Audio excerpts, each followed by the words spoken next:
にちは。今日はデパートなどの回数の言い方とエスカレーターの乗り方です。シークレットジャパニーズチャンネル。お菓子売り場はどこですか？忍者が受付でお菓子売り場の場所を聞いています。地下1階です。お菓子は食品売り場で売っているので、受付の人が地下1階を案内しています。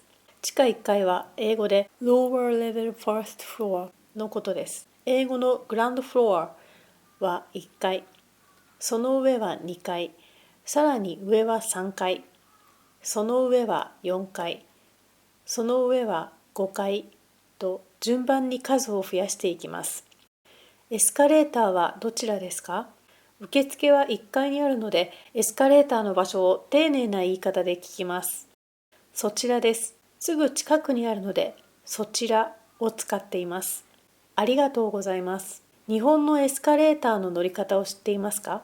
エスカレーターは地域によって違った当たり前の文化があります。